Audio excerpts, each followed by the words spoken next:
जय जगन्नाथ फ्रेंड्स आपण मानकु आम यूट्यूब चैनल को बहुत बहुत स्वागत। जदि कहिबा आउ मात्र 2 दिन परे आपणक भाग्य रे अचानक परिवर्तन देखिबाकू मिलिबो।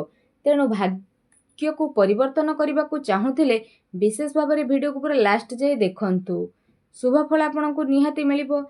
जहा पई जदि कहिबा कोन सब आपणकू लाभ मिलिबो, ग्रहंकर बक्री अवस्था, ग्रहंकर स्थिति कौन रहुची एवं आपणकर प्रथम भागरे शनि विराजित, चतुर्थ बृहस्पति, पंचम सूर्य सहित बुध रोचंती, जहा सहित विशेष भाव में जदि कहिबा षष्ठ घरे आपणकर केतु विराजित अछंती, मंगल सप्तम रहिछंती, तो द्वादश भागरे राहु विराजित करिछंती। तो ग्रह मानकर एपरी स्थिति जदि आमे कहिबा तो आपणक जीवन में कौन सब नुआ परिवर्तन नहीं आसुची, कौन खुशी आपणक जीवन में आसीबो आगामी 2 दिन में निश्चिंत भाव में आमे जानिबा। ए वीडियो रे बहुत किछि जानिबा। विशेष भाव में जदि कहिबा ए 2 दिन स्थिति रे ए केतोटी दिन रे आपणकर स्थिति रे महापरिवर्तन आसीबो। तेणु वीडियो को पूरा लास्ट पर्यंत देखंतु। जदि कहिबा ग्रहराज शनि द्वारा विशेष भाव में आपणक जीवन में बहुत बड़ परिवर्तन आसीबो। आपणक जीवन में यूटर्न आसीबो। शनि बक्री अवस्था रे रहिबे तो स्थिति रे परिवर्तन मध्ये देखिबा पई मिलिबो।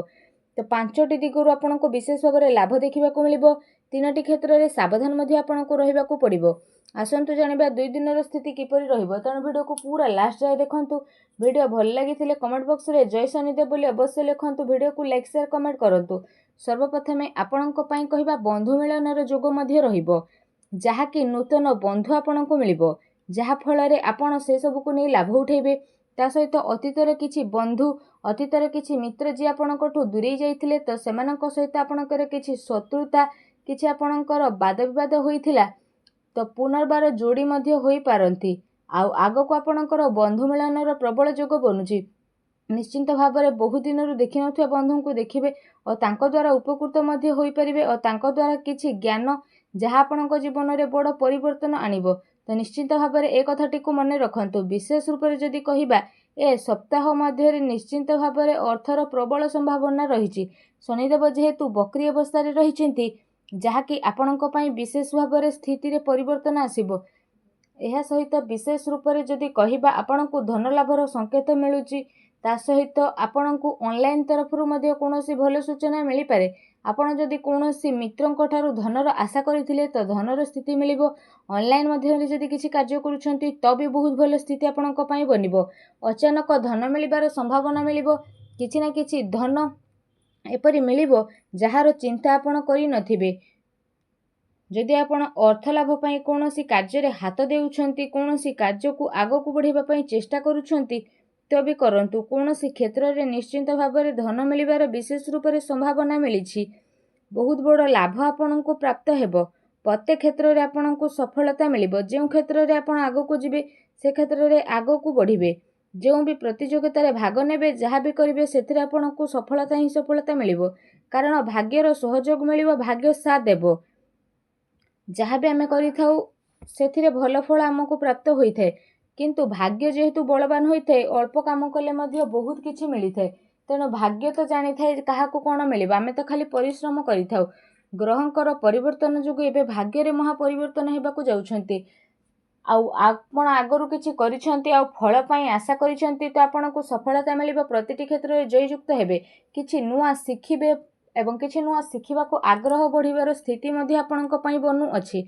आपण कोनोसी भी शुभ कार्य ए टाइम रे आरंभ करंतु, देखिबे आपणको निश्चिंत रूप रे लाभ ही लाभ देखिबाकू मिलिबो। एहा सहित आपणको आय रे बुद्धि घटिबो। जे कोनोसी क्षेत्र हो, कर्म क्षेत्र हो तो किछि एक्स्ट्रा इनकम मध्ये आपणकर होई पारे। आयर वृद्धि मध्ये हेबो विशेष भाव में। ता सहित आपण कोनोसी भी दिगरु अर्थ रोजगार करथुले तो सेथिरे मध्ये आपणको भल जुग बनु अछि। एहा सहित विशेष भाव में जदि कहिबा तो ए सप्ताह रे आपणकर कर्मर फल मध्ये बहुत ही भल रहइबो। कर्मर स्थिति रे भल जोग मध्ये बनु अछि, जहा कि जे कोनोसी कार्य आपण करंतु ना काहे कि तो आपणको पई स्थिति बहुत ही भल रहिबो। किछि बाधा आपणको मिलुथिला तो बाधा रे परिवर्तन आसीबो। तो विशेष रूप से जदि आमे कहिबा स्थिति बहुत भल रहिबो। भल सुखी रहिबे। प्रत्येक क्षेत्र रे जहा भी आपण करूछंती, छोट काम करंतु, बड़ काम करंतु, जहा भी करंतु, ତ ଆପଣ ସେଥିରେ ଖୁସି ଅନୁଭବ କରିବେ। ଅନ୍ତରର ଖୁସି ଆପଣଙ୍କ ପାଇଁ ବୃଦ୍ଧି ପାଇବ, ଯାହା ଆପଣଙ୍କ ଆନନ୍ଦର ସୀମାକୁ ବଢ଼େଇ ଦେବ। ଆଗକୁ ଆସୁଥିବା ସପ୍ତାହ ଆପଣଙ୍କ ପାଇଁ ବହୁତ ଭଲ ଶୁଭ ପରିଣାମ ନେଇକି ଆସୁଛି। କେତୋଟି ସତର୍କତା ମଧ୍ୟ ରହିଛି, ଯାହା ଭିଡ଼ିଓରେ ଜାଣିବା। ଆପଣ କ'ଣ କରିବେ ଆଗକୁ ଆସୁଥିବା ସ୍ଥିତି ପାଇଁ। ଆପଣଙ୍କର ଧନ ତ ବଢ଼ିବ, ବନ୍ଧୁ ମିଳନର ଯୋଗ ମଧ୍ୟ ବଢ଼ୁଛି। ପ୍ରତ୍ୟେକ କ୍ଷେତ୍ରରେ ସଫଳତା ମିଳିବ, ଆୟରେ ବୃଦ୍ଧି ହେବ ଏବଂ କର୍ମରେ କିଛି ଏପରି ଯୋଗ ବନୁଛି ବିଶେଷ ରୂପରେ ଯାହାର ଶୁଭଫଳ ମଧ୍ୟ ଆପଣଙ୍କୁ ପ୍ରାପ୍ତ ହେବ ଏବଂ ଯାହା ଆପଣଙ୍କ ପାଇଁ ଆଗକୁ ଯାଇକି ବହୁତ ହି ଶୁଭଫଳଦାୟକ ସାବ୍ୟସ୍ତ ହେବ।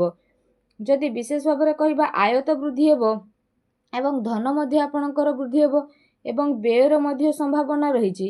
କିଛି ଏହିପରି ଆପଣଙ୍କୁ ହଠାତ୍ କାମ ଆସିପାରେ, ହଠାତ୍ କାହାକୁ କିଛି ସାହାଯ୍ୟ ସହଯୋଗ କରିବାକୁ ପଡ଼ିପାରେ କିମ୍ବା ମେଡ଼ିକାଲର ଚକ୍କର ମଧ୍ୟ କାହା ପାଇଁ ଆପଣ କରିପାରନ୍ତି ଆଉ କାହା ପାଇଁ ଖର୍ଚ୍ଚ ମଧ୍ୟ କରିପାରନ୍ତି, କାରଣ ବ୍ୟୟର ଯୋଗ ମଧ୍ୟ ଆପଣଙ୍କ ପାଇଁ ବିଶେଷ ରୂପରେ ବନୁଛି। ଧନ ମଧ୍ୟ ଆପଣଙ୍କୁ ଖର୍ଚ୍ଚ କରିବାକୁ ପଡ଼ିପାରେ କିମ୍ବା କୌଣସି ସାଜସଜ୍ଜା ବା ସୌକିନ କ୍ଷେତ୍ରରେ ଆପଣ ଅର୍ଥ ବ୍ୟୟ କରିବେ।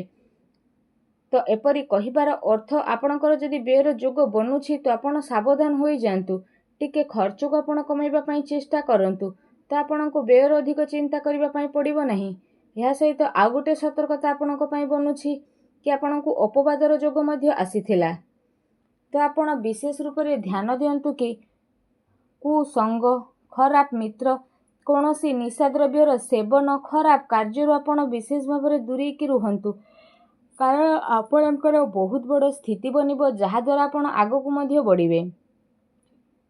କୌଣସି କୁସଙ୍ଗ ଆପଣଙ୍କର ରହିଛି, ଖରାପ ସାଙ୍ଗଙ୍କ ସହ ମିଶିବା, ଯାହାକୁ ଆପଣ ଜାଣିଛନ୍ତି ସେ ବ୍ୟକ୍ତି ଖରାପ କିନ୍ତୁ ତାଙ୍କ ସହ ଆପଣ ସାଙ୍ଗସାଥି ହେଉଛନ୍ତି, ସେ ମିତ୍ର ହୁଅନ୍ତୁ ବା ବନ୍ଧୁ, କିନ୍ତୁ ଧର୍ମକ୍ଷେତ୍ରରେ ଆସୁଥିବା ସ୍ଥିତିରେ ଆଦୌ ମିଶନ୍ତୁ ନାହିଁ। ସମ୍ପୂର୍ଣ୍ଣ ଦୂରତା ଆପଣ ମେଣ୍ଟେନ୍ କରନ୍ତୁ, ଯାହା ଆପଣଙ୍କୁ ଆଗକୁ ନେବ। ଅଯଥାରେ ଆପଣ ବିବାଦରେ ପଡ଼ି ମଧ୍ୟ ପାରନ୍ତି। ଅପବାଦର ମଧ୍ୟ ଯୋଗ ବନୁଛି। ଯଦି ଆପଣ ସତର୍କତା ଅବଲମ୍ବନ କରିବେ ତ ବହୁତ ଭଲ ସ୍ଥିତି ରହିବ। କାହା ସହିତ ଭୁଲରେ ବି କଳି ଝଗଡ଼ା କରନ୍ତୁ ନାହିଁ, କାହା ସହ ବିବାଦରେ ମଧ୍ୟ ପଡ଼ନ୍ତୁ ନାହିଁ। ଭାବି ଚିନ୍ତିକି ଆପଣ କାର୍ଯ୍ୟ କରନ୍ତୁ। ଦେଖିବେ ଛୋଟ ଛୋଟ କଥାକୁ ଯଦି ଆପଣ ଧ୍ୟାନ ଦିଅନ୍ତି ତ ଏ ସପ୍ତାହଟି ଆପଣ ସକାରାତ୍ମକ ହୋଇକି ରହିବେ। ଆଉ କିଛି ନା କିଛି ସ୍ଥିତିରେ ଆପଣଙ୍କୁ ସକ୍ସେସ୍, ଅର୍ଥ ଲାଭ ଏବଂ ବନ୍ଧୁ ମିଳନ ମଧ୍ୟ ହୋଇଯିବ। ଯାହା ଚାହିଁବେ ସେ ସବୁ ମଧ୍ୟ ଆପଣ ପ୍ରାପ୍ତ କରିପାରିବେ। ଆଉ ସକାରାତ୍ମକ ରୁହନ୍ତୁ, ଭଲ ବ୍ୟକ୍ତିଙ୍କ ସହ ମଧ୍ୟ ଆପଣ ମିଶନ୍ତୁ। ଏହା ସହ ଜୀବନରେ କିଛି ନୂଆ କରିବା ପାଇଁ ମଧ୍ୟ ଆପଣ ଚେଷ୍ଟା କରନ୍ତୁ ଏବଂ ସକାରାତ୍ମକ ରୁହନ୍ତୁ ଏବଂ କିଛି ପରିବର୍ତ୍ତନ ନିଜ ଜୀବନରେ ଆଣନ୍ତୁ। ଦେଖିବେ ଆପଣଙ୍କ ଜୀବନରେ ନିଶ୍ଚିନ୍ତ ରୂପରେ ବହୁତ ଚମତ୍କାର ପରିବର୍ତ୍ତନ ଆଣି ଆସିବ। ଯାହା ଆପଣଙ୍କ ଜୀବନରେ ଆସିନଥିଲା ଏବେ ସେ ସବୁ ଆପଣଙ୍କ ଜୀବନରେ ଆସି ମଧ୍ୟ ଯିବ ଓ ନିଶ୍ଚିନ୍ତ ପ୍ରତ୍ୟେକ ଭାବରେ ଆପଣ ଲାଭ ଉଠିପାରିବେ। ତା ସହିତ ଶନି ଯେହେତୁ ବକ୍ରି ଅବସ୍ଥାରେ ଅଛନ୍ତି ତ ପ୍ରତ୍ୟେକ କ୍ଷେତ୍ରରେ ଲାଭ ହିଁ ଲାଭ ଆପଣଙ୍କୁ ଦେଖିବାକୁ ମିଳିବ। ତ ସଦାସର୍ବଦା ଭଲ ଦିଗରେ ଚାଲନ୍ତୁ, ଠିକ୍ ଚାଲନ୍ତୁ। ଆଉ ଯେମିତି ଆପଣ ଜାଣିଛନ୍ତି ଆପଣଙ୍କର ସ୍ୱାମୀ ଶନିଦେବ, ତ ଶନିଦେବ ଭଲ ଫଳ ପ୍ରଦାନ କରିଥାନ୍ତି ତ କେବେ ଭଲ ଫଳ ପ୍ରଦାନ କରିଥାନ୍ତି। ତେଣୁ ସାବଧାନ ପୂର୍ବକ ଆପଣ କାମ କରିବା ପାଇଁ ଚେଷ୍ଟା କରନ୍ତୁ, ନଚେତ୍ ବହୁତ ବଡ଼ ପରିବର୍ତ୍ତନ ଆପଣଙ୍କ ଲାଇଫରେ ବିଶେଷ ଭାବରେ ଦେଖିବା ପାଇଁ ମିଳିବ।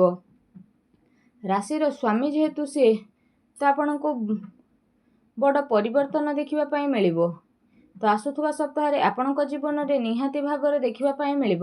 ବିଶେଷ ରୂପରେ ଏ କଥାକୁ ଧ୍ୟାନ ଦିଅନ୍ତୁ ଏବଂ ଆଗାମୀ ଜୀବନ ପାଇଁ କିଛି ସତର୍କତା ଅବଲମ୍ବନ କରନ୍ତୁ। ଭିଡ଼ିଓଟି ଭଲ ଲାଗିଥିଲେ ଭିଡ଼ିଓଟିକୁ ଲାଇକ୍ କରନ୍ତୁ ଓ କମେଣ୍ଟ ବକ୍ସରେ ଜୟ ଶନିଦେବ ବୋଲି ଅବଶ୍ୟ ଲେଖନ୍ତୁ। ଧନ୍ୟବାଦ।